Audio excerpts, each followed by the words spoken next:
All right. Good evening, everyone who is just joining us now.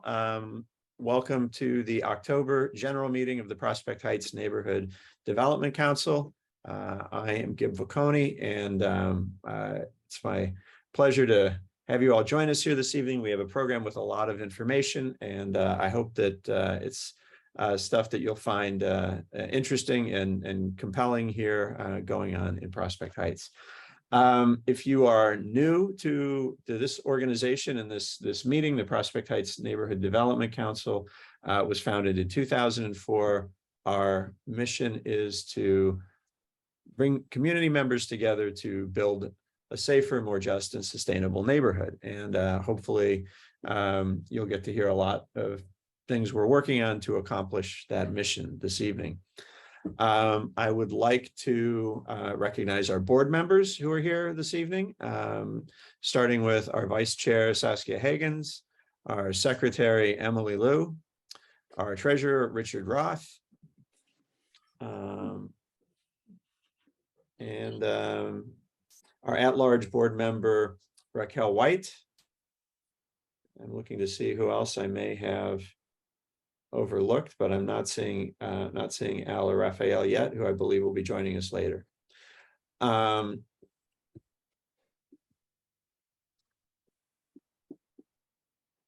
this point, I'm sorry to put the pressure on our secretary here to see if we have a quorum yet, but let me just have a look. I think we're still working on coming up with quorum. So while we're doing that, I'm going to make one or two announcements. One is about our current fundraiser for holiday lights on Vanderbilt Avenue. For the last 2 years, the community and businesses on Vanderbilt Avenue have come together and organized funds to light up Vanderbilt Avenue for the Christmas holiday and the Christmas, Kwanzaa, Hanukkah, New Year's. And so we're doing the same this year, and we hope that you will consider making a contribution to that effort, because the sooner that we have it funded, the sooner we're able to get the lights out on the street for everybody to enjoy. So if you're interested in participating, I am posting the URL to our GoFundMe in the chat, and we would appreciate anything that you care to donate. I'm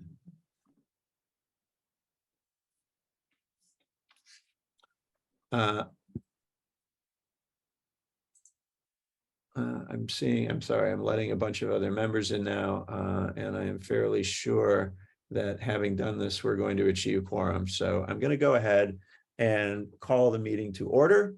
Once again, this is the October general meeting of the Prospect Heights Neighborhood Development Council.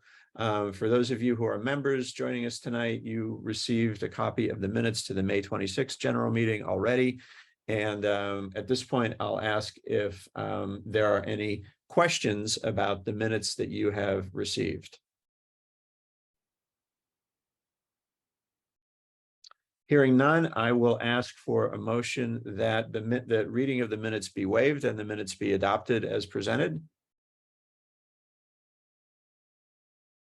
It looks like Ed, did you make a motion? Yes. Is there a second? Second. Second by Raul. Is there any objection?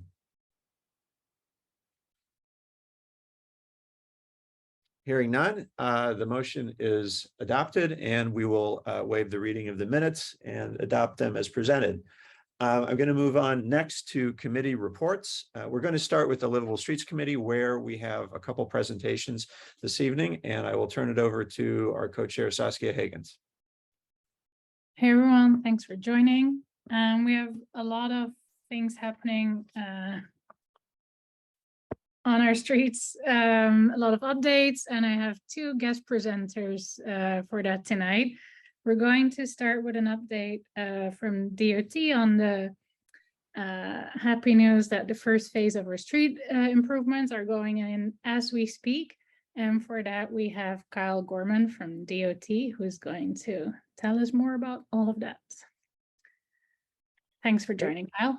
Yes, hello everyone. Thank you so much, Saskia and Gib. I'm Kyle Gorman from the city's Department of Transportation. You might have seen me at other PHNDC meetings before, at CB8 or out and about on the open streets. As Saskia had mentioned, we are now deep in the implementation of some of the street improvement project items that we previously presented to the community board that I'm going to talk about tonight. But before I get into that, I also wanted to just share some news coming out of Open Streets about the economic benefits of the program. We actually just wrapped up an economic analysis of the Open Streets program, where we took a deep dive into 5 different corridors around the city, Open Streets corridors.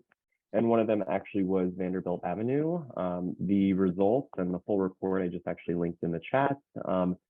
Really, the results are pretty positive for the program overall, especially as well for Vanderbilt Avenue.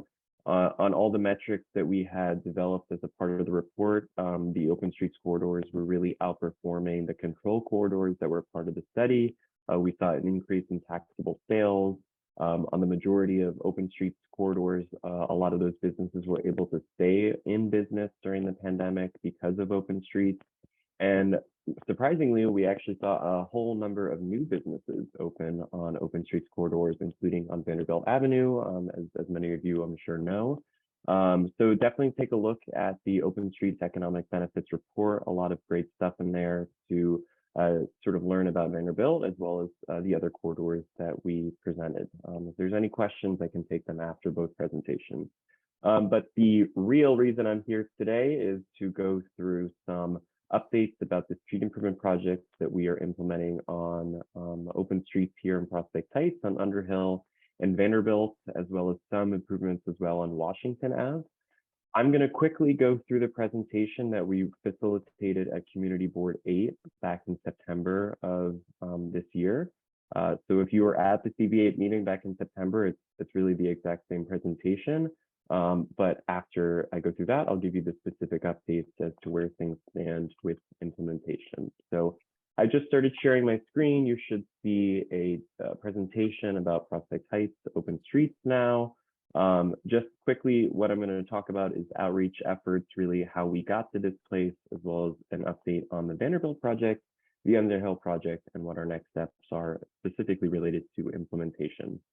So as you know, PHNDC is playing a really critical role in our open streets here in Prospect Heights on Underhill and Vanderbilt. They really play a huge role in both open streets. Originally, when the program began, they took over the management of these open streets when city resources were pretty low, but as the pandemic has continued and our resources have thankfully increased, we've been able to support them in the day-to-day execution of open streets. And as I'm sure you know, this is a group made up of everyone on the call tonight for the most part, and other stakeholders in the community. We are very fortunate to have PHNDC as a partner here in Prospect Heights. So in the neighborhood, there's actually 2 types of open streets: limited local access on Underhill. Vanderbilt Avenue is the full closure type on the weekends.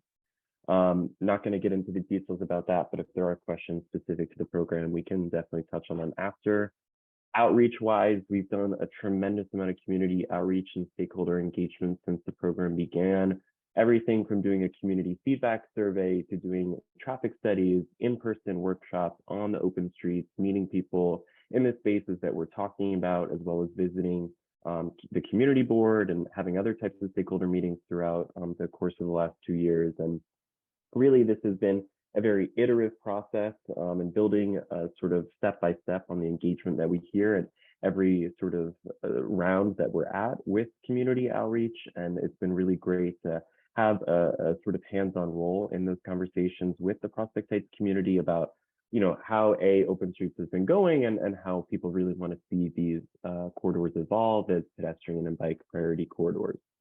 So the survey, really, we saw strong support for, making permanent changes to the corridors. The full 86% of folks said that they would like to see some sort of design changes on these corridors. And of course, folks asked for a lot of different things, from just being able to walk and bike with safer facilities, outdoor dine, get together with friends, families, and other folks in the community, and of course, exercise your daily commute. And some folks even, of course, acknowledge that they use these corridors for driving as well. Then we held another workshop last fall in 2021 to sort of deeply a little bit more unpack what some of the feedback was offered on the survey. We specifically offered up some things that fall within DOT's public space and transportation planning toolkit. And really people wanted to see a lot and the evolution of these corridors, which is great.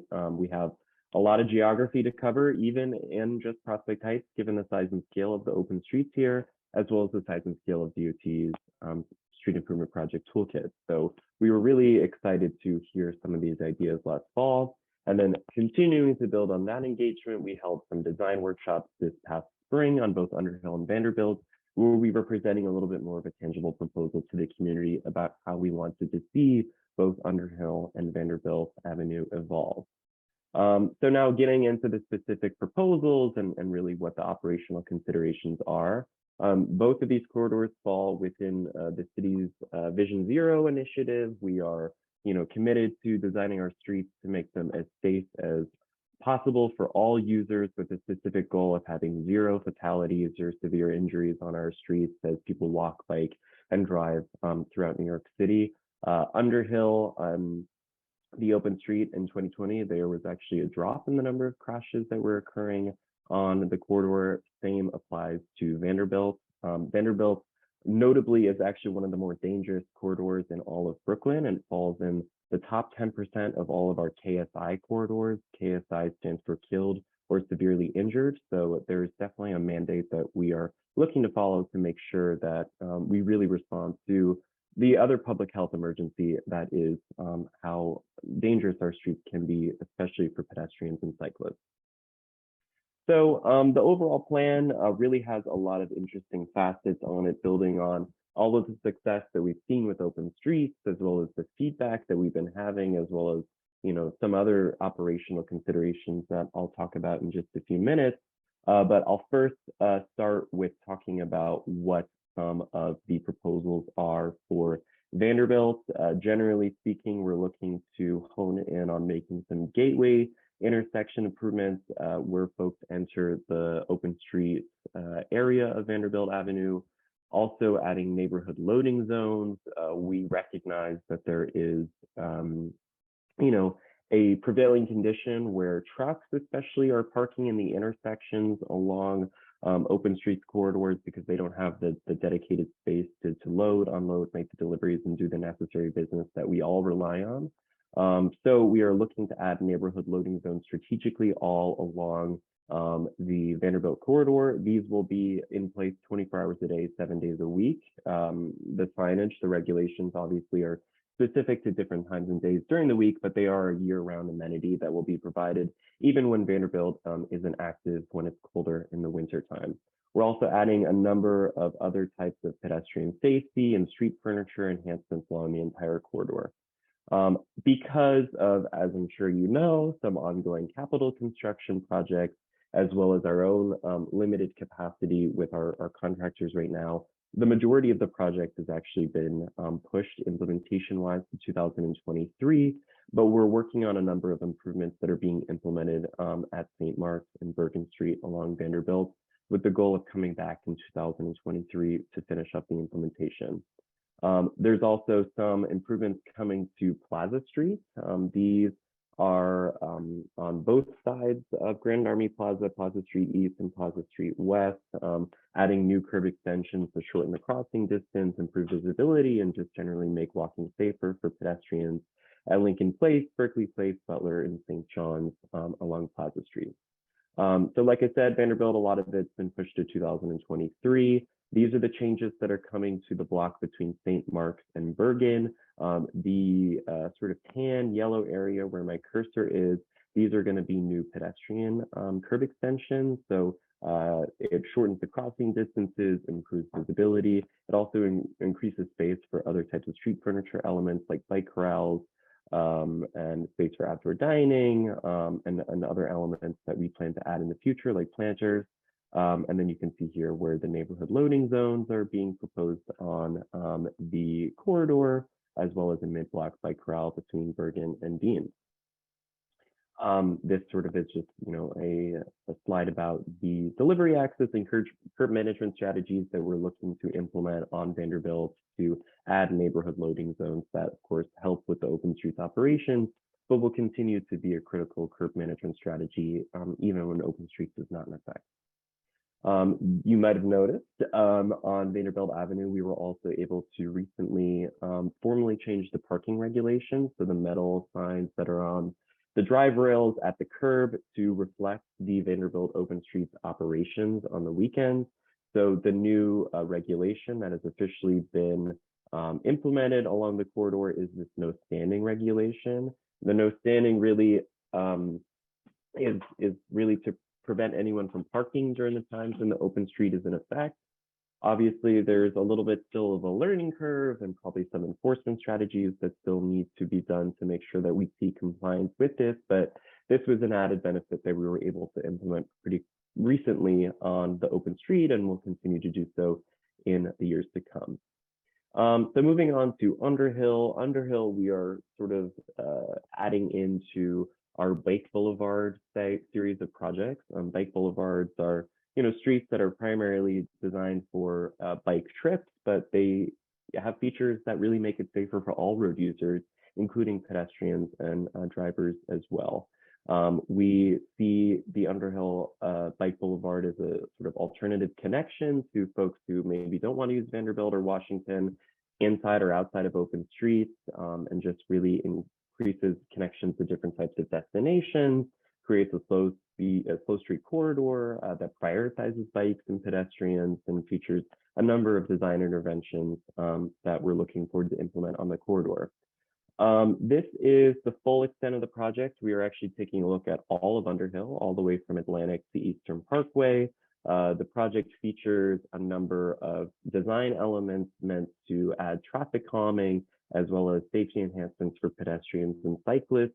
It also is going to be including some one-way conversions at strategic locations along the corridor.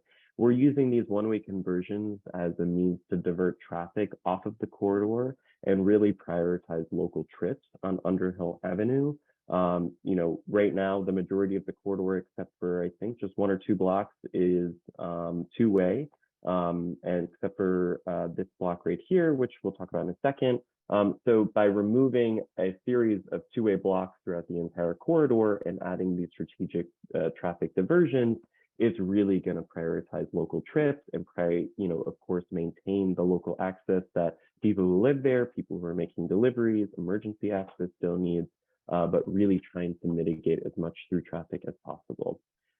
Unfortunately, similar to the Vanderbilt Avenue project, we are also pretty limited in our capacity to implement the majority of the Underhill Bike Boulevard in 2023. So essentially, the section from Eastern Parkway to Pacific Street has been put on hold until 2023, and we're looking forward to implementing that when the weather gets warmer in the spring. But we are fortunate enough that we're able to move forward with the new Underhill Plaza between Pacific and Atlantic Avenue. This is going to be a full pedestrianization of the block, similar to other plazas that you might have seen in your travels around the city and around Brooklyn. It's going to be, like I said, a full closure, only emergency vehicles. There will be no more parking or a moving lane on the block. Essentially, it builds upon the triangle, the Lowry Triangle that's directly adjacent to this block of the open street. And it's going to feature different types of elements like new greenery, granite blocks, movable public seating, as well as a new public art mural that we're working with PHNDC to implement in the coming weeks, and more details to come about that. I don't have a firm date as to when Underhill will finish repaving. As I'm sure everyone knows, it's completely milled right now. Typically, the time between when a street is milled and when it's repaved is generally about 2 to 3 weeks. We leave that time so any necessary utility work can come in and take place, and then they're not tearing up the streets right after we repave them. So hopefully in the next couple of weeks, we'll see a new fresh set of asphalt implemented all along Underhill Avenue, which will present an amazing canvas for us to implement the Bike Boulevard in 2023. So the specifics to the plaza, actually implementation started yesterday or today, and we'll go into tomorrow as well with the new markings. So we were doing some water blasting, which means just removing the existing markings and putting new double white lines in where necessary. And then in coordination with PHNDC in the coming weeks, we'll be implementing a new public art mural on the plaza. Looking forward to celebrating this new plaza with everyone when implementation is finished, and hopefully we can have a fun little ribbon cutting. And this is just, tapping into just a photo of what the plaza toolkit typically looks like, and the elements that you'll see. Like I said, granite blocks, greenery, movable furniture, a ground treatment, which I mentioned will be public art, and also opportunities for umbrella and other types of shade structure. This, we really want to be a community-oriented space that can be used for community events. We have opportunities potentially in the future to add markets. There are really endless opportunities to activate this plaza in coordination with PHNDC and other types of stakeholders across the community. There was the last thing I just want to mention before I take any questions is that we did do a tremendous amount of traffic analysis to make sure that this plaza is going to work within the wider traffic network. Really, the time when the traffic is kind of at the peak amount is on Friday evenings, which of course is when the full closure on Vanderbilt Avenue happens, but obviously outside of the context of open streets, Friday evening rush is typically just a very busy time for vehicles on New York City streets. So we looked at, what the traffic analysis and traffic impact would be with the plaza, given that usually when Vanderbilt is closed on Friday evenings, this block of Underhill is still open. With it now being a plaza, we are expecting a fair amount of those trips to move on to Washington to make the immediate right there, and then another right onto Pacific, and then the left onto Underhill. There are some traffic signal timing changes that we're hoping to make, as well as some pedestrian safety enhancements along Washington Avenue to really just complement the fact that there's obviously going to be an increase in the amount of vehicles in the area. We are pretty confident that over time, this traffic impact will sort of just be absorbed into the wider traffic network, and we'll continue to do observations and analysis to make sure that it isn't having any too much of a tremendous negative impact. These are some of the pedestrian safety enhancements that we're looking to add at Bergen and Dean Street. This will be done with paint similar to what we're planning for Vanderbilt. So it'll be just opportunities to shorten the crossing distance, increase visibility, overall just enhance pedestrian safety, but also present new space for street furniture elements like corrals, outdoor dining, and so on. So yeah, that is generally all of the presentation that I have tonight. So I'm going to stop sharing my screen. Like I had mentioned, implementation is currently underway on Underhill. We're hoping to move on to Vanderbilt Avenue next week. And hopefully everything will be done for this year's season, I want to say by, early to mid-November. But thank you so much for your time. Now I'd be happy to take any questions if there are any. I actually see some in the chat. Thanks a lot, Kyle, for the presentation. We're very excited that the implementation is starting. Yeah, I see there are some questions in the chat. Also, if people have burning questions for DOT, you can raise your hand. In Zoom, you can raise your hand by clicking on reactions and then raise hand. I see Carla Lewis has a raised hand. Would you like to go first? Sure. Hi, Kyle. I'm Carla. I've been a resident on Carlton Avenue for over 20 years, so I've seen the growth and the change, and it's been very exciting. I'm curious, I know this has been brought up in the past, but have any studies been done on getting our area permit parking for during the week parking with all of the buildings going up and construction and new post offices and things like that? I've noticed more and more people coming into the community that don't necessarily live in our community parking during the week, and I'm not trying to take away from retail and all the robust activity that's taken place on Vanderbilt during the week on the weekends, but I definitely would like to address the possibility of permit parking during the week for residents in this area. Yeah, I'll let that's a Kyle answer. Sorry, Kyle, to interrupt, but we have our next speaker is actually going to talk about this very topic. So that will be addressed, but Kyle, I'm happy to hear your response as well. yeah, and I think the next presenter is a little bit more poised to actually make those changes. It actually, you know, I can't speak for the city's DOT as a whole, but there's obviously a pretty strong case to be made for something like you're proposing. But in order for the city of New York to do that, it would actually require legislation to be passed by the state. So, and that is exactly what I think the next presentation is about. Thank you. Robin is next, and then Raoul. Hi. Is there going to be a call for public sculpture? I know there's the mural underway, but are you considering outdoor large pieces of sculpture?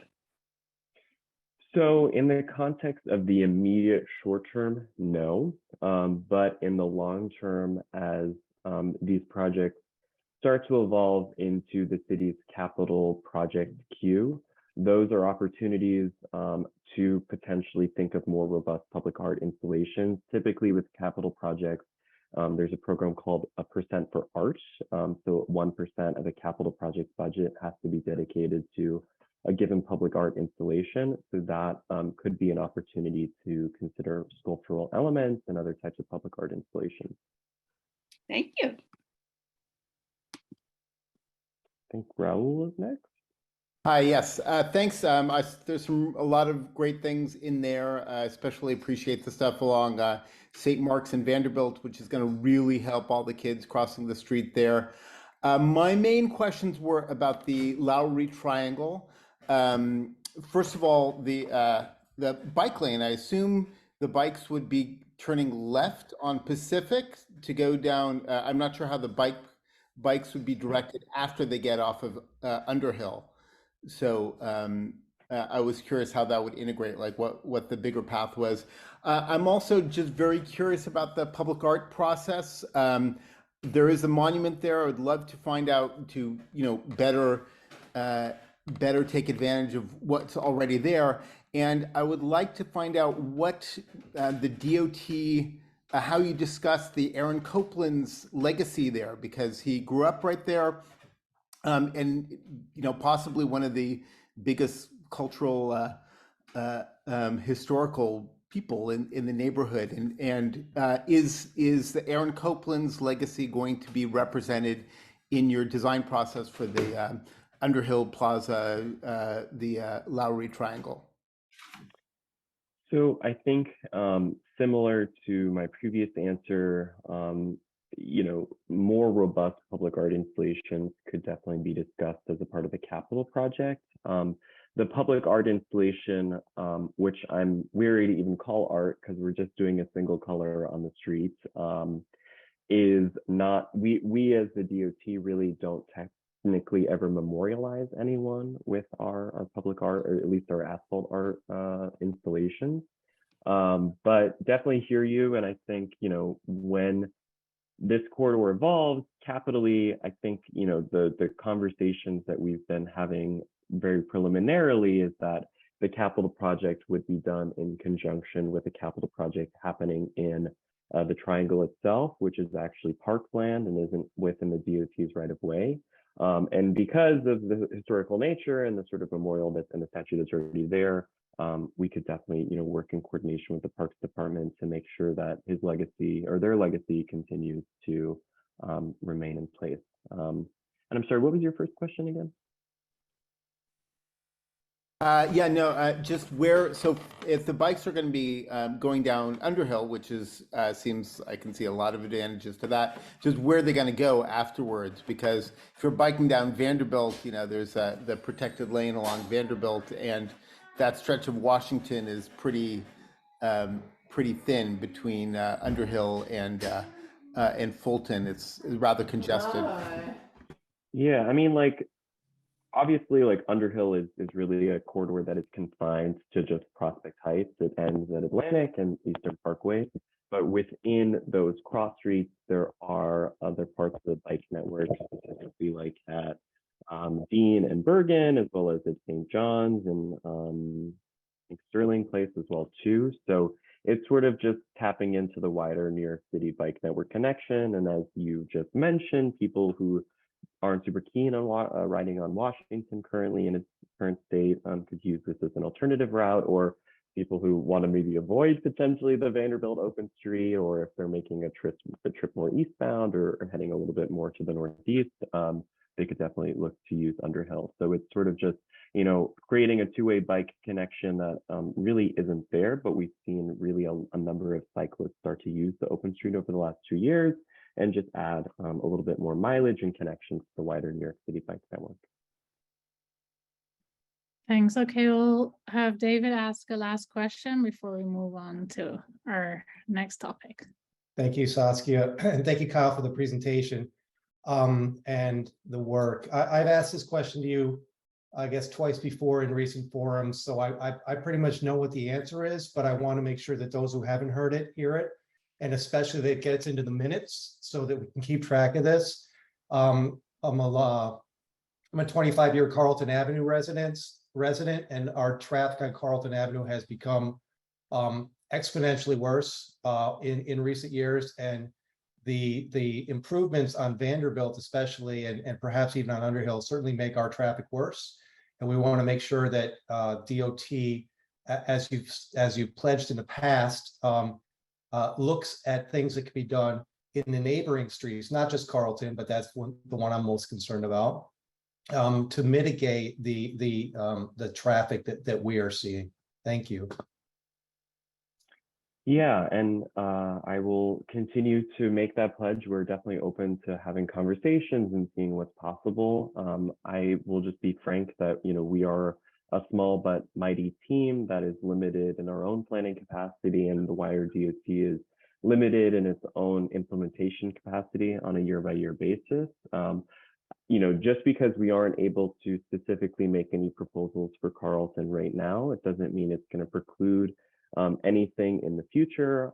There's obviously a lot going on Vanderbilt and Underhill right now, but hopefully those projects by the spring and summer are going to be complete. And then that will free up our capacity to start to think about some of the other corridors within the neighborhood.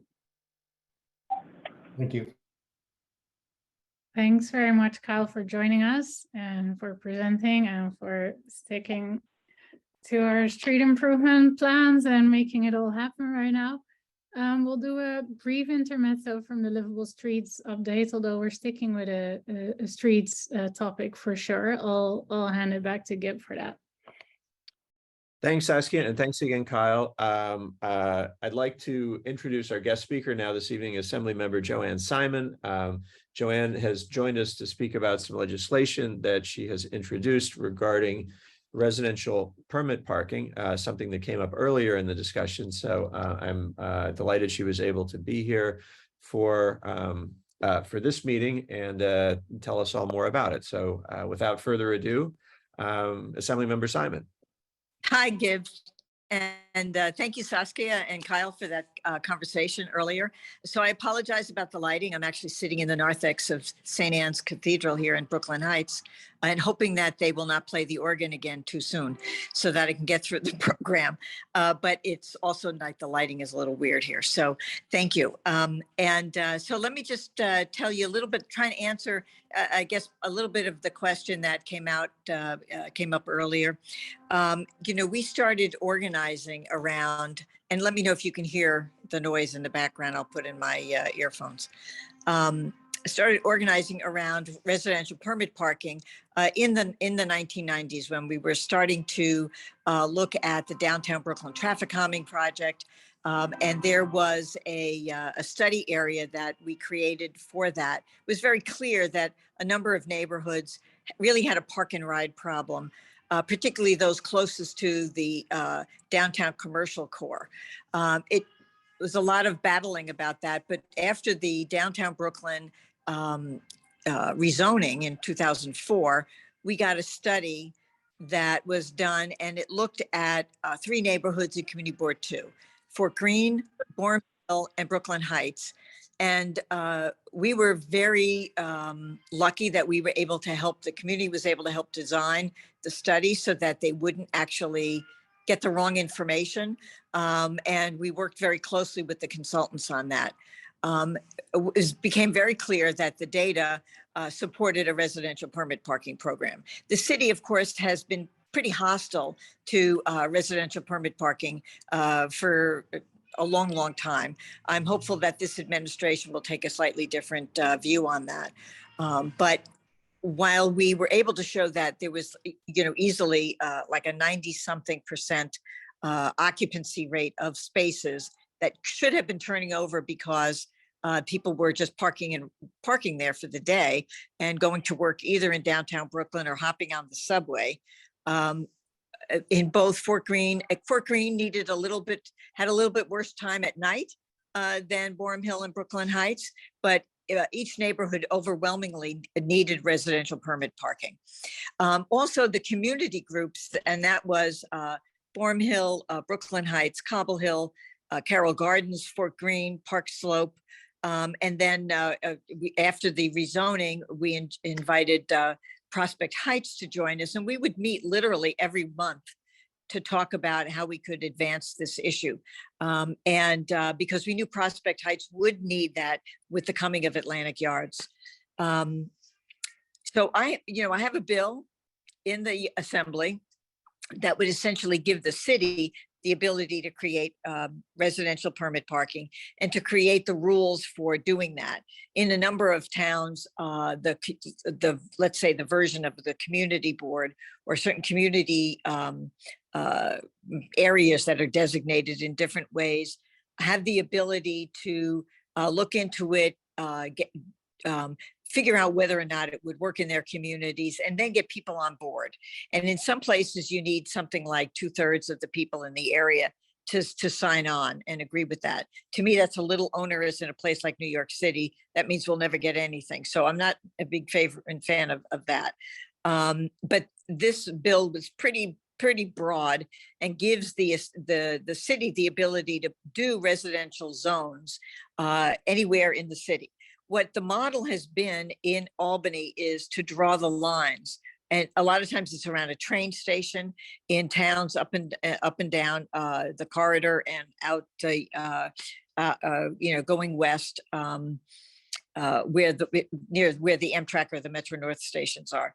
So they want to draw lines. And of course, in New York City, that's the last thing in the world I want to do is draw lines and embed it in state legislation that then would be a whole legislative process to change. To me, that is much more onerous and very unlikely to ever happen. What I did do was a pilot bill a few years ago that would do a residential permit parking in that same area that was bounded by the downtown Brooklyn traffic calming project, which went to Washington Avenue, for example. It went down to about where the Prospect Expressway comes in. So we were really capturing the traffic that fed into downtown that would be likely to drive in, park, and ride, and affect the congestion in downtown Brooklyn. To do that, to get that going, I really needed all of the legislators that were representing that area. Assemblymember Carroll had some issues with where the lines were drawn, because of course, nobody wants to live on the other side of that line. And that is a real issue. There was a lot of pushback from Community Board 7, for example, when we were organizing as a group for this, because they didn't want to get the overflow traffic from CB6. So that issue needs to be dealt with. It's a real issue. But so last year I didn't reintroduce that bill. My plan is to reintroduce that bill as well as the bigger bill this year. I think both of them are a lift in some ways, but I'm very heartened that the congestion pricing conversation has now gotten some people in Manhattan to care about this. Those people who are on the other side of 59th Street who are really going to be burdened by what they believe is going to be people parking and riding, and that is likely to happen. So I'm also, one of the things people should know is that the congestion pricing legislation requires that they do an analysis of the patterns once it's been implemented. to look at whether or not residential permit parking would be needed and where. They have to do that a year and a half after a congestion pricing is implemented. I frankly think that that's too late. I think we need to start working on that beforehand. I'm kind of heartened by the fact that the people in Manhattan are now complaining about residential permit parking, whereas before they didn't.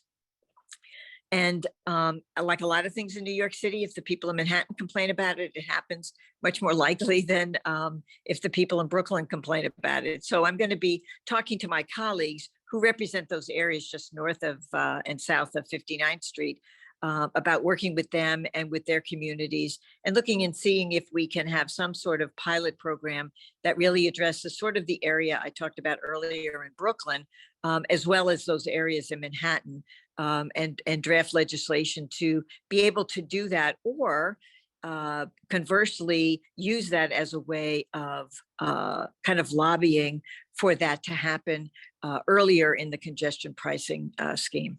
And so that's the basics of that. I'd give you the bill number, but it doesn't really matter because all the bill numbers change in January with the new term. And so but if anybody wants it, I'm happy to share that with you. Thanks very much, Assemblymember Simon. Are there any questions for the Assemblymember about residential parking permits? Yeah, Gib, this is Frank. I have a question, Gib. I'm on just audio. Hi, Frank. Welcome. Hello, Gib. How you doing, guys? Good.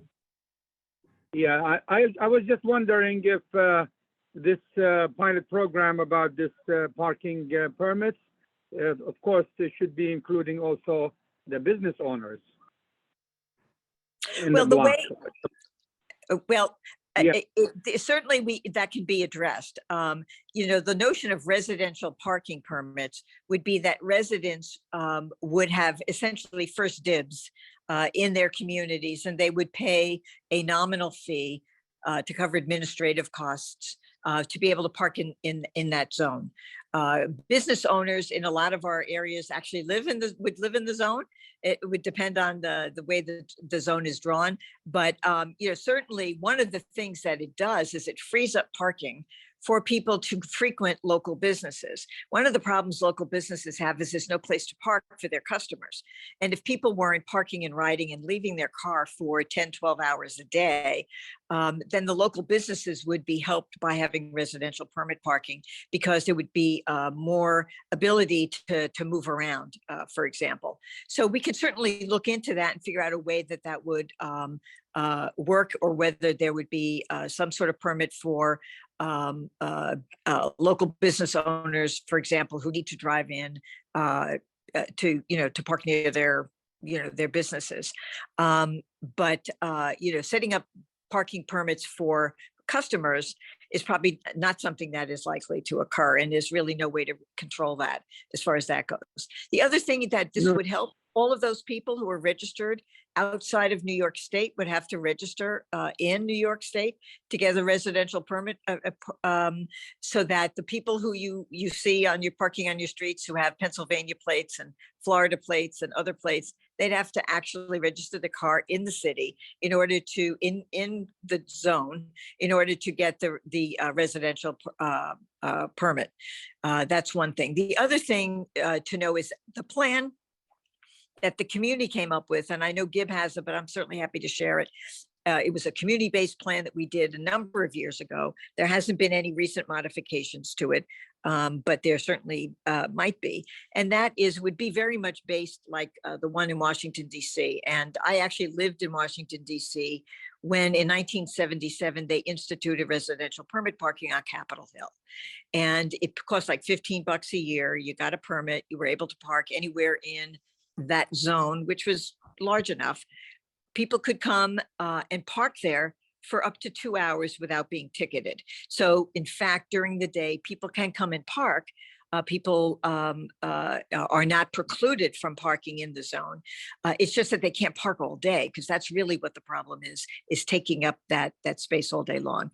The other thing is that it would end at a certain time, like at 6 or 7 o'clock at night. And so, of course, yes, you can go to dinner anywhere you want. It doesn't matter whether or not there's a parking. So even if the time ended at 7, for example, and you wanted to go to dinner early, you had 2 hours free anyway, whether you had a parking permit or not. You could go to dinner at 6. You wouldn't have to worry about not being able to frequent the kinds of shops that you wanted to, or go to dining establishments or what have you. So the plan is very workable, and having lived with a plan just like that, it worked very, very well. Certainly, as time has evolved and technology has evolved, we can run things probably a little bit more smoothly. There may be some other ways that we can enforce this and address those issues as well. But that's the basics of the way the community plan was designed to work. Okay, of course, it doesn't exclude customers coming in and parking. Exactly. Exactly. As long as they feed the meters, we're still going to have meters there, right? Well, wouldn't preclude meters. Wherever there are meters, the meters would stay. This is just would only be on blocks where there is no meter and people park free. So if there's a parking meter, wouldn't affect parking meters. It wouldn't change where the fire lanes are. It wouldn't change anything else. So if there's a parking meter, that would stay. Permits on Vanderbilt Avenue would be irrelevant in this case, because we do have meters. Exactly. I see. Okay, my second question is please guys, give us enough loading zone, because we're a big business. We're the biggest business. Gib knows it. We need to load and unload trucks in front of our store. So that's a main concern for us. And Gib knows it. Yes, well, I think, Frank, we talked about the idea of examining whether you have enough loading zone space as a function of the street design work that the Department of Transportation is doing. So we're happy that we can certainly have that conversation. I don't know if you heard Kyle's presentation earlier, but there are. No, late. Yeah. I'm sorry. Yeah, I heard some of it. Okay, so you and I can talk more about that offline. Okay. That's all right, fine. We have a couple more questions on residential parking permits. Let me go next to Rob Puka. Rob, are you still there? Yes, I'm still here. Okay. Hi, Rob. Hi, how are you? Hope you're well and safe. Obviously, you know that the people of Prospect Heights, residents of Prospect Heights, been looking forward to this for a long time. So I just want to know, if you were a betting woman, what are the odds of anything getting done anytime soon? And and if there is a chance, what kind of timeline are we looking at? Well, I would say that there's still some. It really depends which bill we're talking about, right? So if it's a bill that includes the whole city, you really have to deal with all of the legislators in the city, as well as those in kind of Westchester and Nassau, who have people driving in, right? But not every place where people drive into is congested the way we are, right? So there are clearly areas that really feel this. Bay Ridge, for example, is impossible to park. They would love to have residential permit parking. And we were almost there a few years ago, and it got killed by Senator Golden, right? So it would have happened, but Golden killed it. So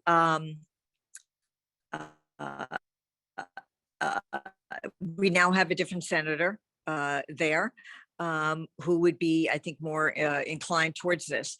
The other thing, of course, is that the city has not wanted to do it. The reality is that depending on who you talk to, and we've talked to council for the city could do this, but the city has been disinclined to do it. So in order for me to do it at the state level, I need a message of necessity by the local council members. And for the big bill, I might need a message of necessity from the council speaker, for example, or all of the legislators. I'm not quite sure. But certainly locally for the bill that was the pilot in the residential permit parking area, it would be, the members that would be like Lincoln Ressler and Shahana. Maybe a little bit of part of that would be Crystal Hudson as well. Obviously the Fort Greene part of it and the Prospect Heights part. So that is doable if everybody's on board. What I don't know is what's going to be the pushback from the people in Manhattan who don't want us to have it because they want it. And, you know, one of the things I think the city has feared for many, many years, and Bloomberg sort of wanted to give us like a little bit of a kind of program that he made up when he was trying to get congestion pricing through the state legislature in the 2000s, and that blew up. And so then he never touched it again. And that is, the city just doesn't want to do it because enforcing it and running it is going to cost them money. And it's just another thing for them to do. So they've been generally disinclined. And so it's much harder to get something like this passed if the city is against it. Now, the city may be changing its tune on that because of some other things that are going on. And so I'm a little hopeful that we'll be able to make some progress. I'm not sure that I would say this year. I think it might be the kind of thing that would be harder to do until the second year of this term.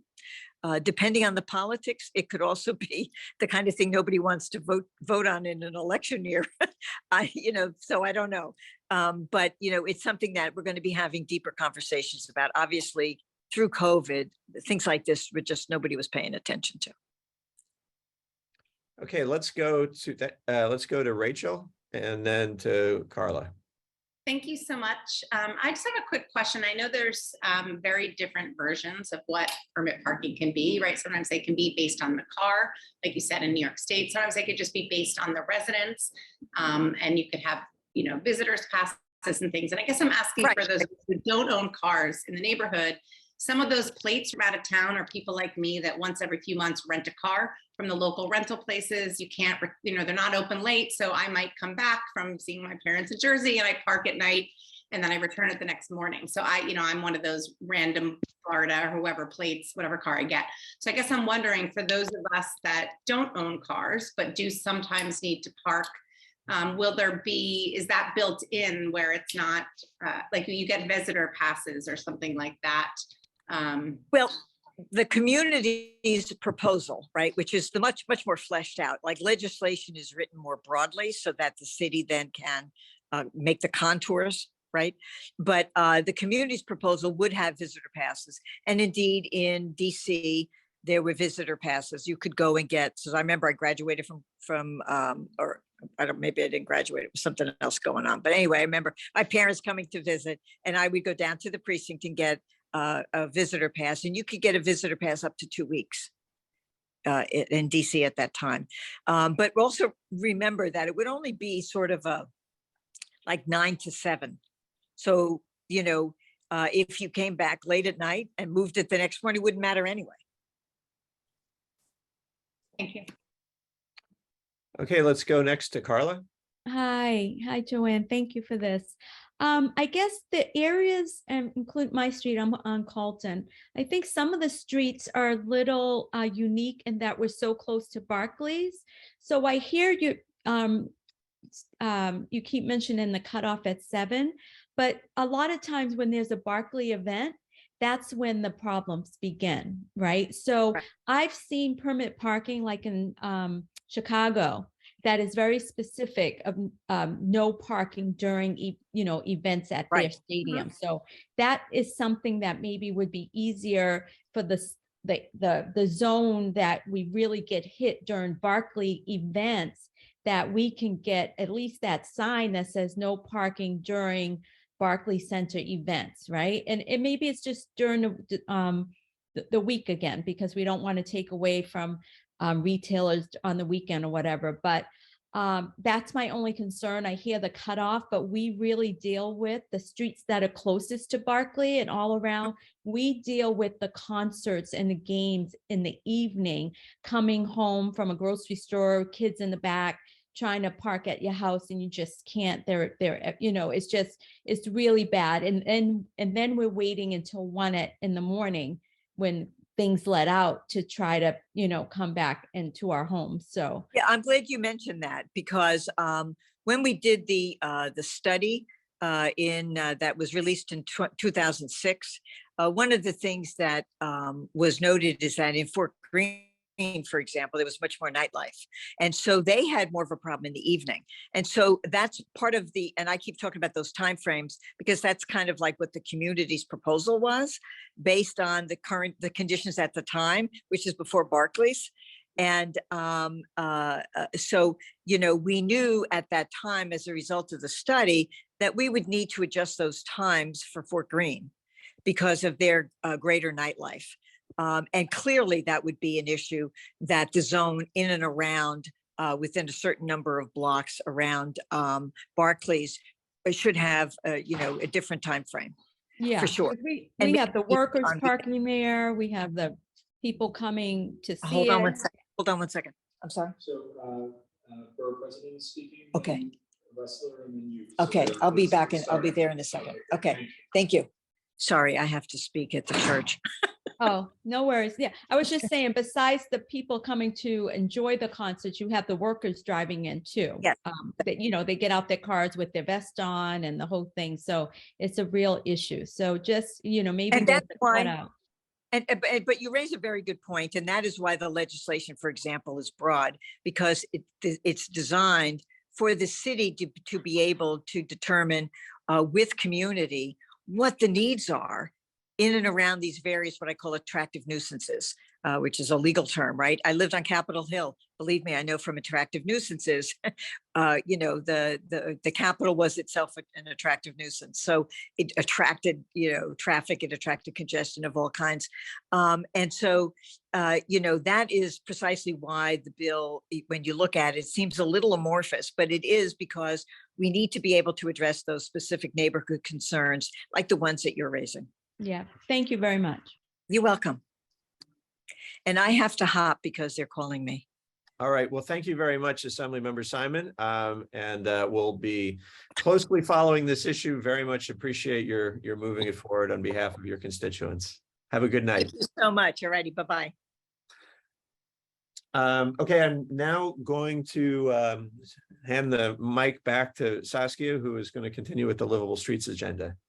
Thanks. Yes. So I just wanted to emphasize one point that Kyle mentioned, but since we focus very much on street improvements on Vanderbilt and Underhill, I just wanted to emphasize that curb extensions are also coming to Washington this fall on Bergen and Dean intersections there. Curb extensions make it safer for pedestrians to cross by making the crossing distance shorter, making pedestrians more visible, and slowing the turn for drivers. So that's coming to Washington as well. And additionally, the Livable Streets Committee has also focused on Grand Army Plaza and the long list of requests that we and other neighborhood organizations have for improvements there. The curb extensions that are going in this fall on Plaza Streets East and West are the first result of that ongoing engagement with DOT, and hopefully more will follow in the future. So just to emphasize that we're focused on a whole host of streets here. Then another topic that's very popular and comes up in every Livable Streets Committee meeting is trash and the sanitation conditions in our neighborhood. And we've partnered with the Center for Zero Waste Design, who is conducting a study on waste solutions, focusing on Vanderbilt Avenue, but the solutions are not necessarily won't be exclusive to Vanderbilt. And for that, we have Claire Mifflin, who will be presenting the study and some preliminary results and recommendations. Thank you for joining us, Claire. Thanks, Saskia. So yes, I'm going to share my screen. I know it's a long meeting here. I have a long slide deck, but I'm going to go through some very quickly. And if anybody wants to see more, they can let me know and we can share them.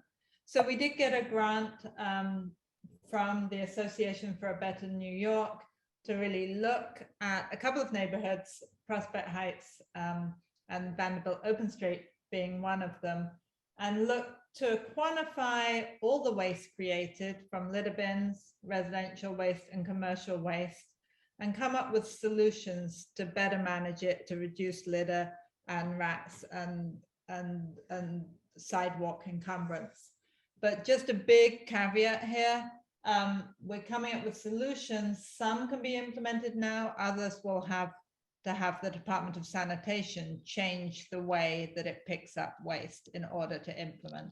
But they are studying that, so I think it's useful to have these examples, and hopefully you'd be in a good place if they want something to pilot. So we've done some surveys, some of you filled in, thank you. We've done some visual audits of the waste. This is where we are, the suggested solutions. We're just looking for feedback, and then we will give a final report of the proposed solutions. So the surveys, these are longer. Businesses we found mostly set out in bags. We saw that as well. I mean, there's quite a few containers too. The biggest desire from residents was food waste collection. And visitors, kind of evenly spread. A little bit more clean containers, more public recycling bins. We did a litter basket audit. It was actually my first time doing a bin dig, as they're called. We got 7 of the litter bins and saw what was in them. And the findings were lots of cups and lots of dog poop. Also some takeout waste, but less food and takeout containers than we imagined. That was it in terms of items. Definitely a lot of cups was the biggest number of items. I mean, we do know there's quite a few canners taking bottles and cans with deposits out, so that's why maybe those were a little less. And then we looked at how waste is managed in buildings and impacts from that, and we realized that a lot of people who are above storefronts don't have bins in the building. And we saw, like this kind of block, we saw a lot of kitchen bags set out directly on the curb because of that, which of course can be more easily torn up by rats. We saw waste sometimes forgotten between sidewalk sheds. And then even in the all residential buildings, finally all like this block here, we saw that people didn't put the bins out on the curb much. Again, it was a lot of bags, and it was hard to manage cardboard often in those front yards. So I think for all buildings, having containers in the parking lane would be very helpful. And we look quickly at the large buildings. But yeah, obviously bags, even the thick bags can lead to spills at times.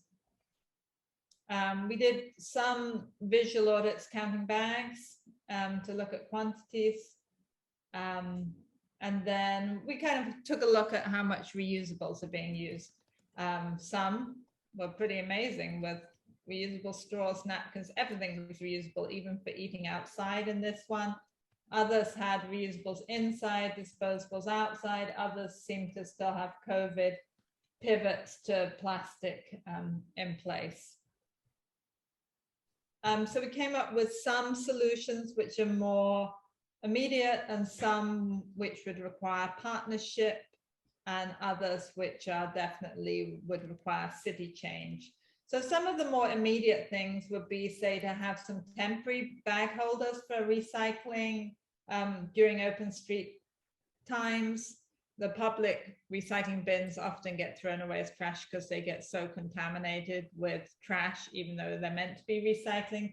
So we thought these pop-up ones during open streets might be more successful, and you'd definitely have a trash one alongside. Of course, this would be blue.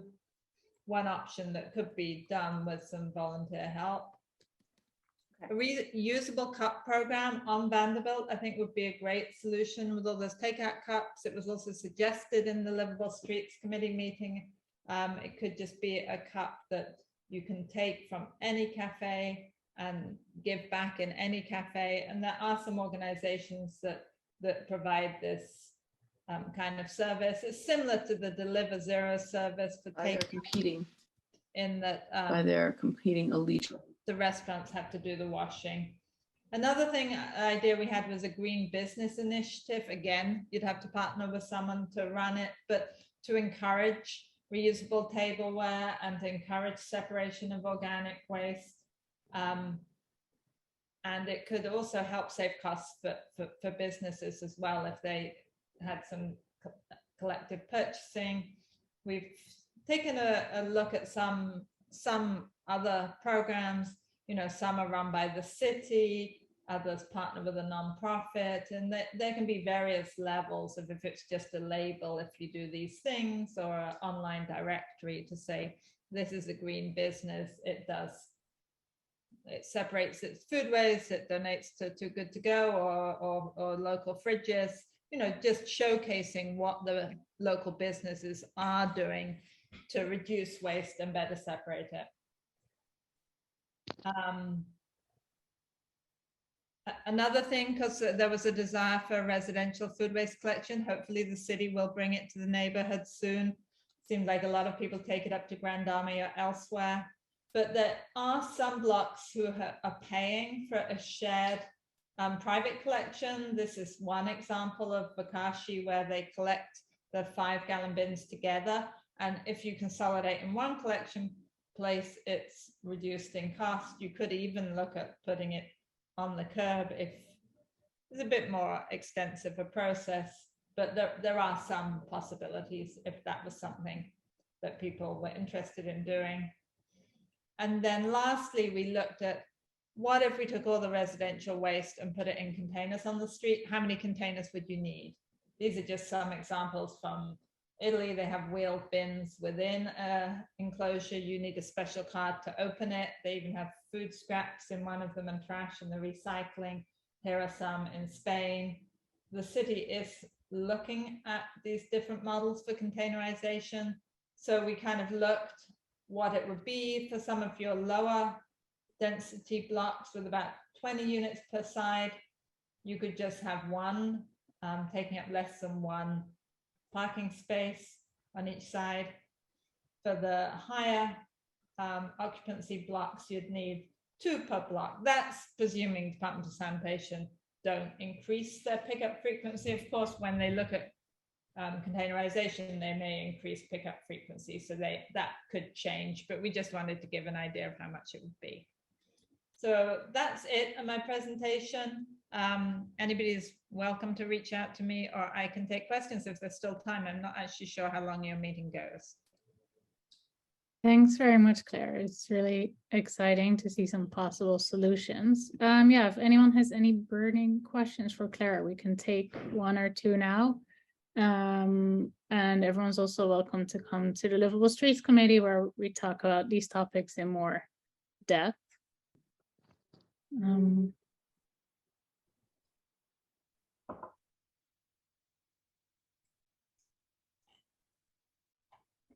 I'm not seeing any raised hands currently.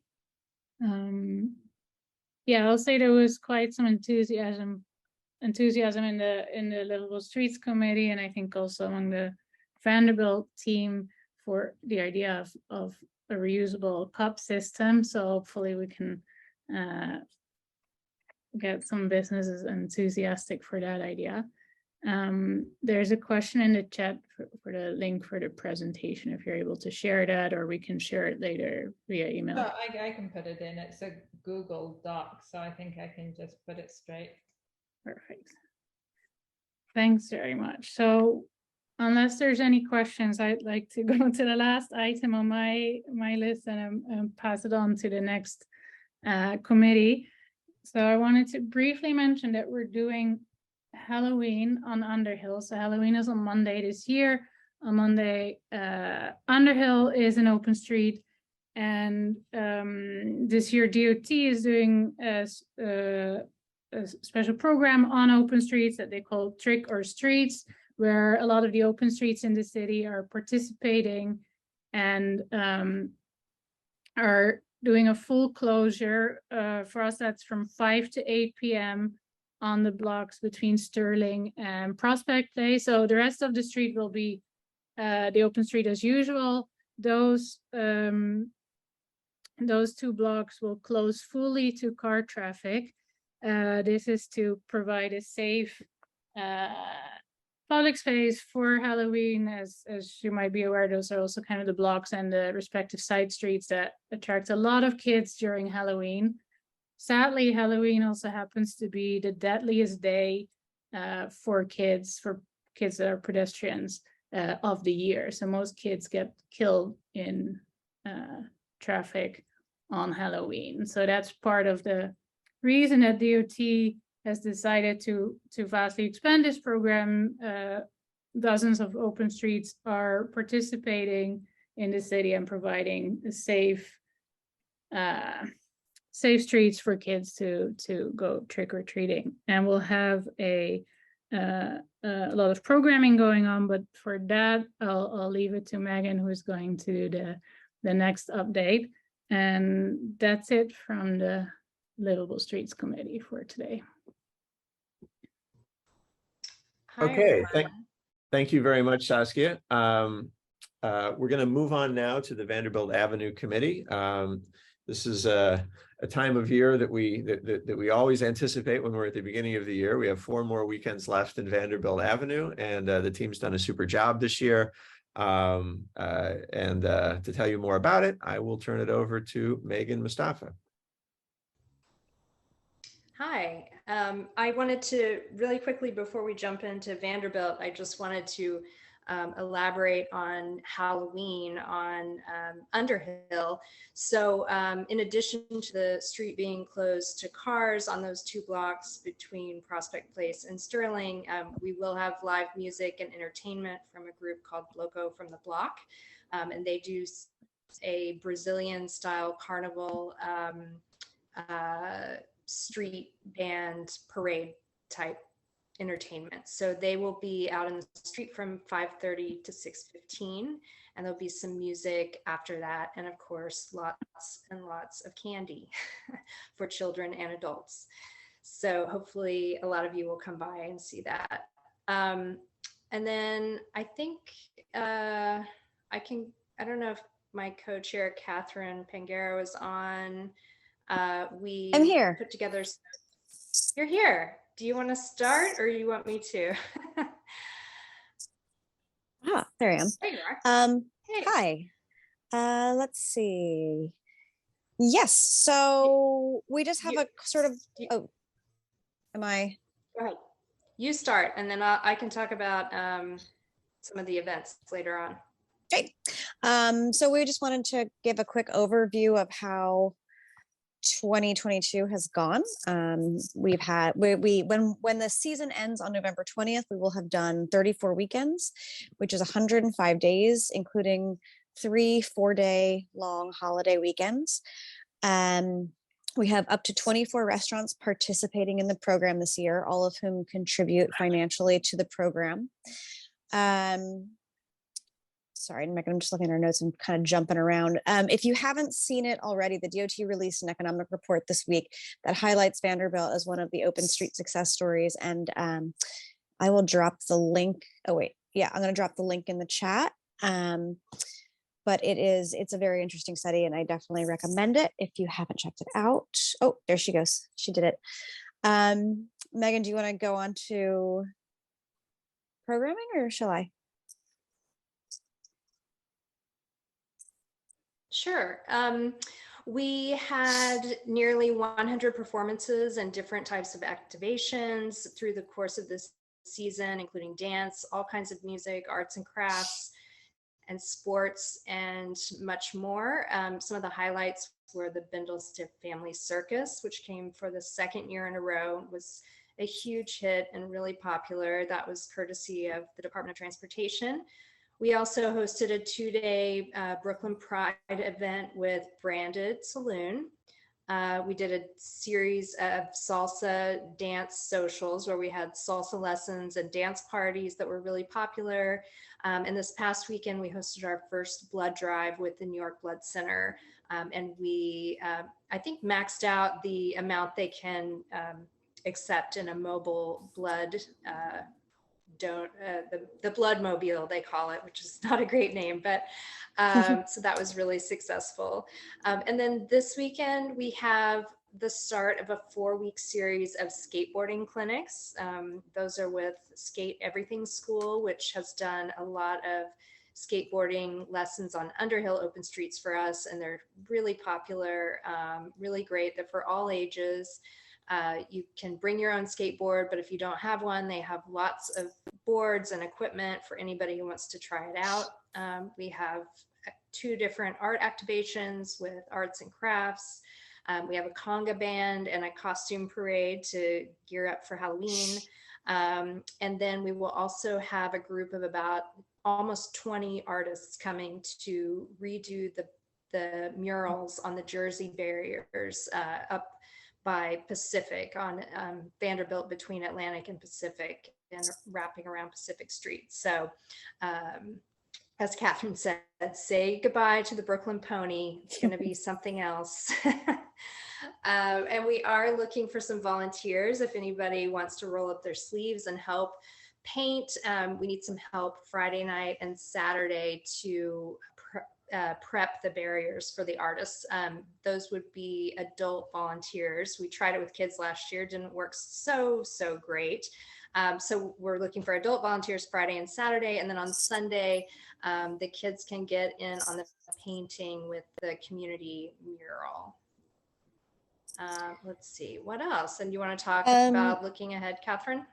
Yeah, looking ahead. So next weekend is the marathon.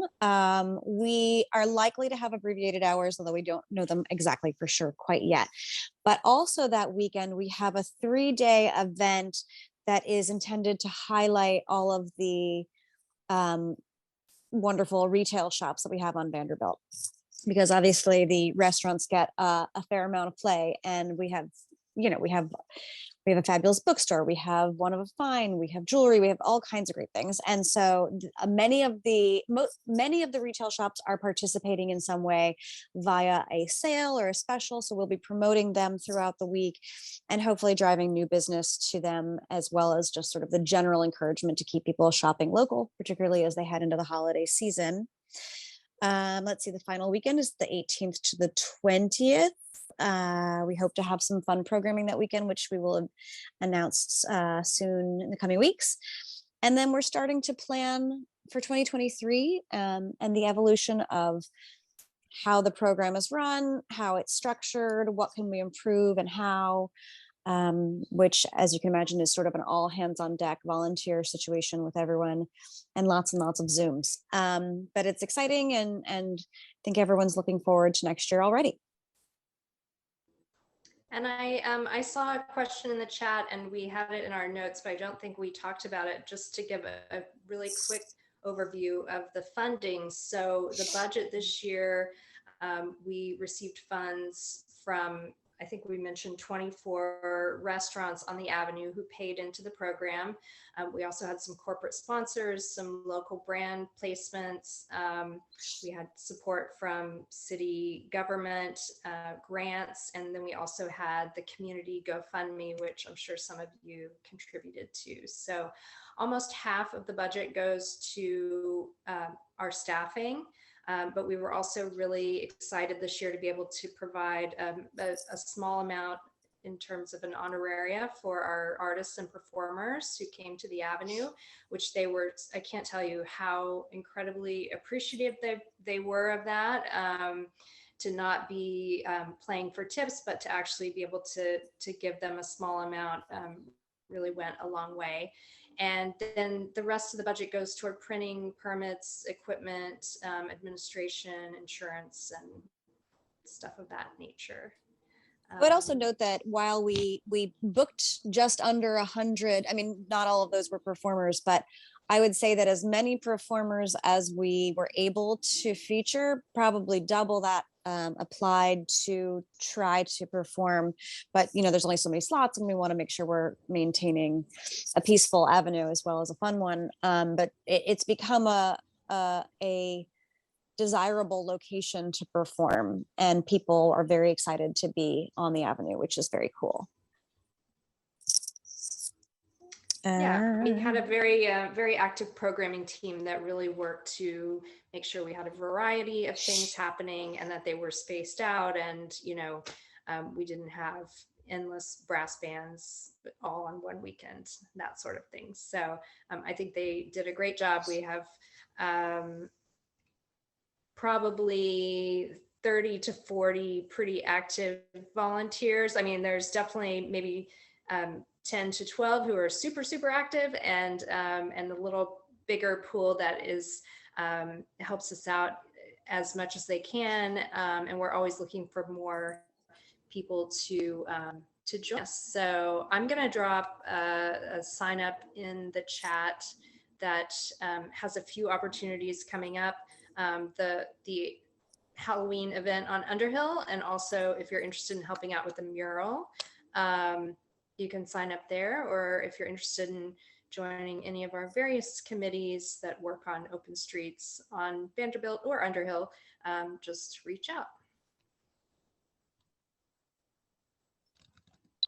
All right, thank you very much, Megan and Catherine. I just want to state this specifically, which some of you may already be aware of, but our open street program on Vanderbilt Avenue is unusual in that it is one of the very few in New York City and the only one in Brooklyn that is managed by volunteers. It's conceived, managed, and executed by volunteers. We, as Megan said, we do have staff that we bring in to help set up and tear down the street and marshal the event while it's in progress.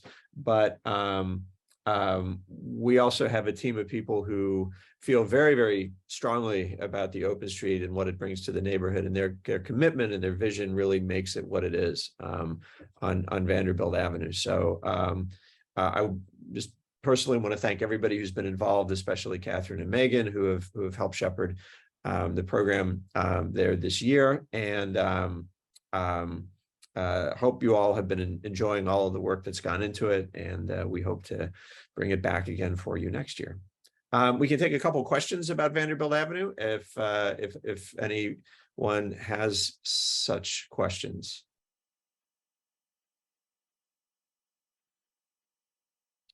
Okay, if not, we will go on to our next report, which is emergency preparedness. Can I call on Joyce, you, the co-chair of that committee, to deliver a report? Sure, just, oops, something. Really quickly, we did some work with the fire department. I think we brought some fire department information and a fire truck to Vanderbilt Open Streets. It wasn't that successful as far as people actually paying attention to the substantive information, but nonetheless, maybe next year we'll, figure out how to do that better. The main project now is cleaning the storm drains, which relates to flooding, flooding overall of the city, but the motivation would be to reduce flooding on our streets as well as in our own basements, whether it's a multifamily unit or a single family brownstone type structure. So we know that reducing the amount of water that is just sitting on top of the street and going over the sidewalk right into your garden apartment. So we're asking for volunteers. I've sent another note to block associations, and I noticed some of the people on the Zoom were on that mailing list. So if you could get volunteers, just one or two people on your block to clean your storm drain. It'll take like 5-10 minutes, and do it occasionally. It would make a very big difference for flooding on the street. And the water goes into two places. One is the sewer system, the other is directly into the waterways, which will go basically to Red Hook. There's a large overflow site in Gowanus as well, which I think was in one of the info for PHNDC, but I personally saw the overflow area in Gowanus. And so that's it. So I'd like people to encourage your block association or your block, even if it doesn't have an association, to set up a storm drain captain, someone who's going to clean those drains occasionally, maybe once every 2 weeks. That would be great. So you can send me an email, and Sterling Place Block Association, the block that I'm on, has 3 or 4 people that are going to be rotating around to do it. And so it's a great help for your block. a, both a kind of overall environmental contribution as well as a direct benefit to the residents. So, all right, thank you, Joyce. I'm going to go through a very brief Housing Committee report. The Housing Committee is planning a forum on tenant rights after the moratorium, and that will be held on the 14th of November at the Brooklyn Public Library.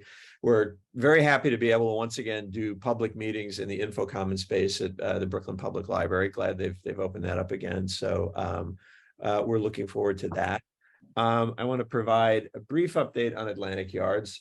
We continue to be very concerned about the future viability of the Atlantic Yards project. We've been hearing for quite some time that construction will begin on the platforms over the rail yards, but that has not yet happened. Shortly after our May general meeting, I became aware that of the very few specific public commitments in the Atlantic Yards agreements that had a definite deadline and remedies for non-performance, the state had let one slip in May without making any announcement. And that is, there was supposed to be, where you now see the entrance to the subway in front of Barclays Center, a very tall building that was originally to be called Miss Brooklyn. Those of you who've been following this project for a while probably remember how that building was supposed to look in front of the arena. And at the bottom of it was supposed to be a public space that was a glass enclosed atrium known as the Urban Room. The Urban Room, in fact, had a specified completion date, which was last May. And it had a $10 million remedy to be paid out over a year if the date was missed. It's very clearly been missed. And we don't see that Empire State Development is going to move. We're not sure they're going to move to collect the remedy. We're not sure that they're really that they're holding the developer accountable in any meaningful way. So in July of this year, together with the Fifth Avenue Committee, with our other partners in Brooklyn Speaks, the North Flatbush Bid, the Borum Hill Association, Community Board 2, the Park Slope Civic Council, we held a press release in front of a press conference in front of Barclays Center with Borough President Reynoso, State Senator Brisport, and Assembly Member Simon. This is a shot of that press conference to draw attention to the fact that the state had let this deadline slip without noticing it and without making any effort to collect on the penalties owed. Part of the reason that we're concerned about this is because there's a much bigger deadline looming, which is the affordable housing deadline of May of 2025. The project has yet to complete 877 units of affordable housing that are required to be done by the end of May of 25, or for each unit that is delayed past that date, the developers face a remedy of $2,000 per month. So if you do the math, in June of 25, right now they're on track to start writing checks for about $1.7 million a month.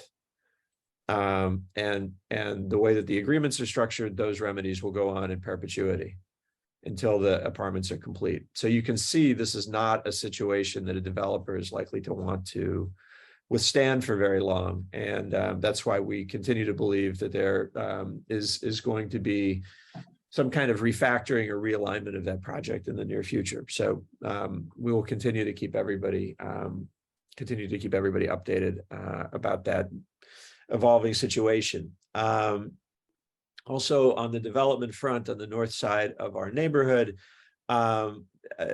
we have been we've spoken before about a project of Community Board 8 called M Crown.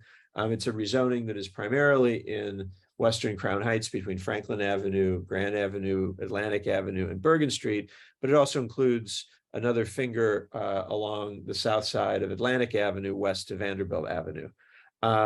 In the spring of this year, Councilmember Hudson announced that she would begin to form a community process that would involve community outreach around the development of not only that area, but also kind of a larger area of Atlantic Avenue. since then, within the last month, she has contacted individuals who she is invited to serve on the steering committee for that engagement process, several of whom are members of PHNDC. She has also let us know recently, I think today or yesterday, that they've chosen a facilitator for the process, which will be a firm called WXY, a very well-known planning and design firm here in New York City. So hopefully that process will get underway in kind of a visible way shortly. And we're looking forward to that. And so I'll, if there are any questions regarding the housing report, we can have those. I see, Rob, you have your hand up. Why don't you go ahead? You're muted. Sorry, I had two quick questions. One, can you tell us the names of the people on the steering committee? If are you allowed to reveal that? Is that public knowledge? They haven't been publicly released, so I don't think I should get ahead of the council member in that respect. Can you tell us? Do you know how many? I can tell you. I am one of those individuals, but I don't think I should release anybody else's names. Okay. Can you tell? Do you know? Can you allow to say how many steering committee members there will be? I don't know. It's again, I'd prefer not to get in front of the council member on this. Okay, no problem. And my second question was, you said that you expect the Atlantic Yards project to change. I forgot the words that you used. Could you explain in a little more detail what you expect? Well, I guess, I guess what I would say is this. I mean, I've over the last several months, I've spoken to people who are relatively senior individuals in urban planning, in project finance, and in development. And there is no one who expects the project will be completed according to the plan that's currently in effect. There's extreme skepticism that the rail yards can be decked, that's at all viable right now economically.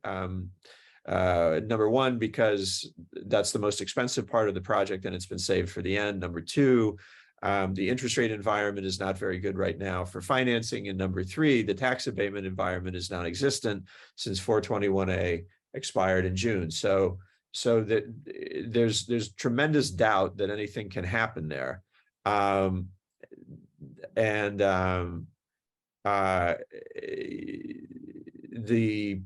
The firm that has the rights in the project agreement now is the US arm of a Shanghai-based developer that's facing a lot of the same problems other developers in China are facing. They're heavily leveraged and they can't get any more capital. So I think that the sense that I've gotten, again, from people who have real expertise in development in New York City is the project's going to need to go back to the drawing board and be refactored, and there will have to be some decisions made about what can be done now at this stage with what remains. I don't think the state had this. I don't think the state is there yet. I don't think they are inclined to sort of go public with that, but I think it's well understood that the project can't be completed in its current design.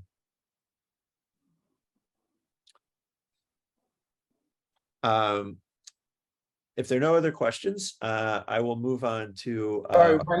One quick question. So that big building, what was it called? B4, the one on between 4th Avenue and Atlantic and Flatbush, that seems also unlikely, or is that going to go forward? No, B4, well, so let me make sure we're talking about the same thing. B4 is the building at the northeast corner of the Arena block, at the corner of Atlantic and 6th.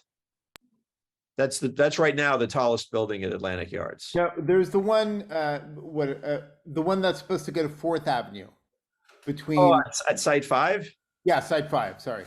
Yeah. So the issue with Site 5 is that it is under the current Atlantic Yards plan. It is approved for a building of approximately 25 stories. And there's absolutely no expectation that the larger building, the B1 building, which was approved as a 60-story building, will ever be built in front of the arena. So for the last 6 years, the developers have been floating the idea that they could transfer the density that's been approved for the arena block for that building across the street to Site 5, add it to the 25 stories that are already approved at Site 5, and end up with a building about the same bulk as the Chrysler building. That will require, to do that, that will require a change to the project plan, call it a modified general project plan. And I think the state is reluctant to get involved with that without having a solution for the rail yards. One of the concerns that we've stressed to the state and to elected officials is that any plan that allowed that transfer to take place and preserve the right that the developers currently have to sell any development leases to a third party would effectively let Greenland USA monetize all of those rights and, take the money and literally run. And that would leave the rail yard undeveloped and with no capital available to complete it. So since that's where the affordable housing right now is programmed to go, that wouldn't be an acceptable solution. So I think the state understands. I hope they understand that, and they're going to have to somehow understand that the fate of Site 5 is tied to the rail yards as well. You can't separate those two things. Does that make sense? Does that answer the question? Yeah, I'm just I'm just afraid of that Chrysler building there. So sure.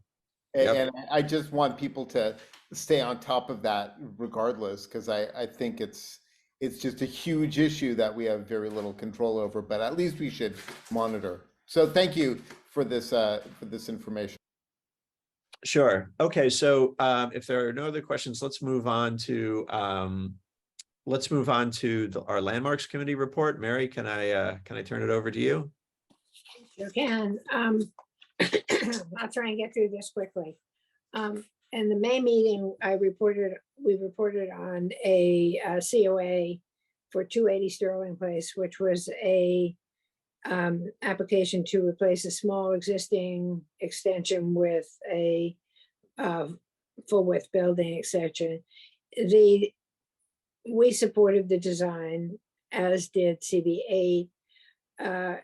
This never went to a hearing. It was withdrawn from hearing and turned over to staff for their approval. So as far as I know, it's moving forward, but we don't have to testify about it. During the summer, we received a new application for a free at 593A Vanderbilt Avenue to install a freestanding restaurant outdoor seating pavilion in the rear yard of the building for a new restaurant that's to go in there. The application included a 17.5 foot high retractable metal and glass awning and a wall of sliding glass windows on its north lot line. Both PHNDC and CB8 recommended modifications to that proposal to make it less intrusive. It's really kind of a monster. That we suggested that they had a bright the awning was to be a bright turquoise color. And we suggested that be modified to a more neutral, sort of naturally oxidizing copper metal finish. That the 2-story height be reduced closer to a 1-story structure, and that the proposed lot line windows that opened on the north side of the pavilion would be eliminated. The architect for the project was not particularly receptive to making any of suggested modifications.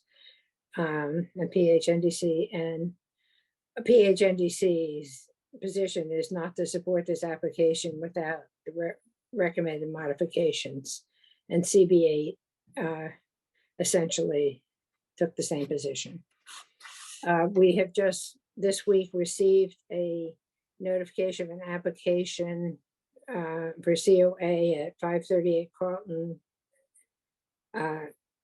Carlton Avenue, which is to be presented to the Community Board 8 Land Use Committee next week on November 3rd. We have not, the Landmarks Committee has not yet had a chance to fully review the application. The application is to change an existing 3-story, 3-family dwelling to a 4-family dwelling units.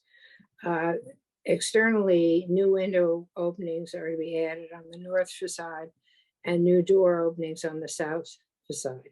The application also proposes a new bulkhead and railings at a terrace and on the roof, as well as cosmetic repairs to the front door of the existing fence at the anyway, on the various facades. The terrace and rooftop additions are quite visible from Carlton Avenue and Dean Street. And the window door openings will also be visible. Otherwise, we really haven't had a chance to consider this, and we're going to try and meet in the next week or so to discuss what our position is. And finally, we continue to work on reviving the Prospect Heights Apartment House District, which those, just very quickly, it is a district carved that is adjacent to the Prospect Heights Historic District that includes the apartment buildings along Eastern Parkway, Lincoln Place, and St. John's, as well as around Plaza Street and Butler Place. I'm not going to go, I did report this, we reported this earlier, so I'm not going to go into detail on it, but I'd certainly be happy to answer any questions. Over the summer, we've been working to secure support of officials who have been elected since the initial launch of the initiative. City Council member Crystal Hudson has committed her support, and she will work with us when we're ready to reapproach landmarks preservation to see if we can get them to reconsider, to reinitiate their consideration of the district. State Assembly member Robert Carroll has also expressed his support. But the most exciting part was that we reached out to the cultural institutions, the museum, the Brooklyn Museum, the Brooklyn Botanic Garden, the library, and Prospect Park to see if they would be willing to support us. And they are, and they have provided a letter of support for the project for us. Hopefully we'll be able to, within the next couple of months, be able to re-engage with landmarks. And that was all trying to be very quick. So if anybody has any questions, I'm happy to answer them.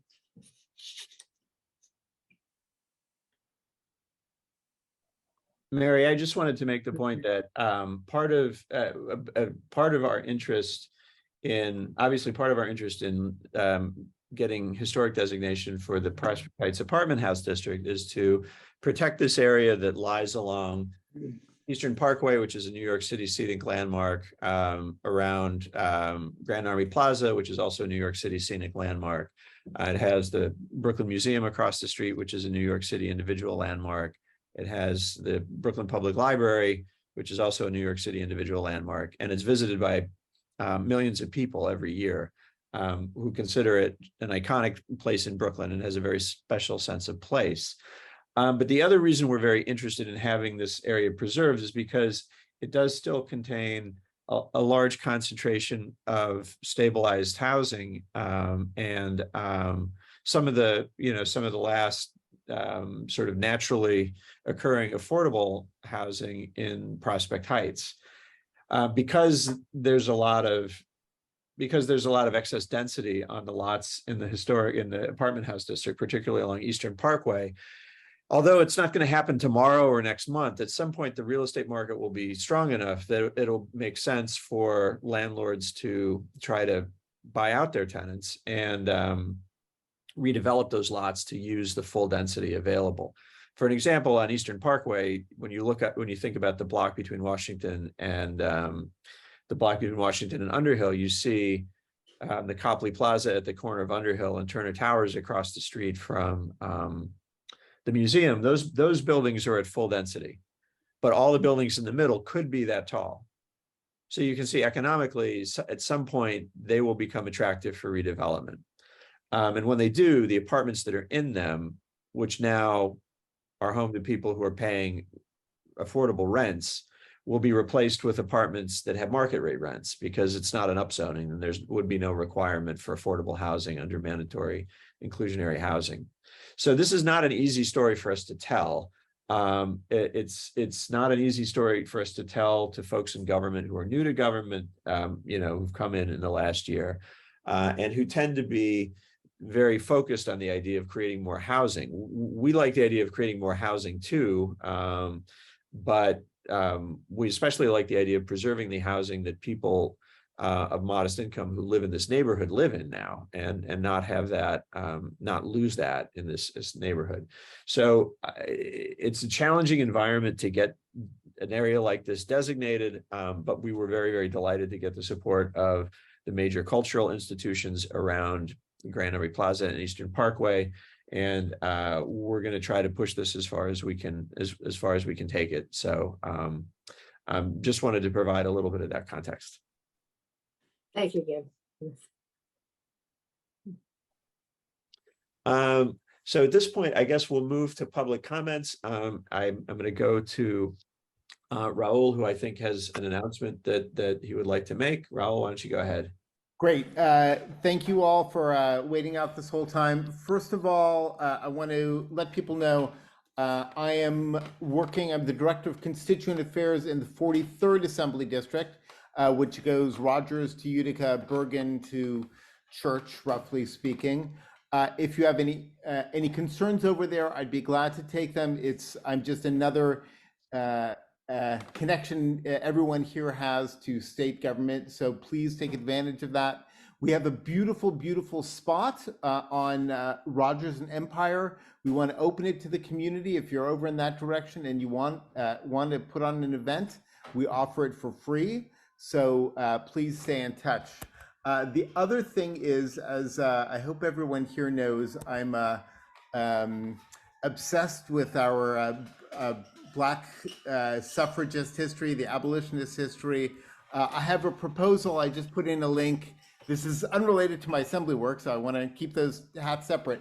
But this is a proposal for the 33rd Council District, so it's not in competition with anything in the 35th. We have a time right now where you can vote on any project in the city, so I do hope you consider this. It's based on a proposal, this Sisters in Freedom Monument that is proposed by local Prospect Heights Girl Scouts. Troop 2663 is pretty amazing, and they have a great way to honor Brooklyn's abolitionist history. And I could go on, but that's probably a good place to stop.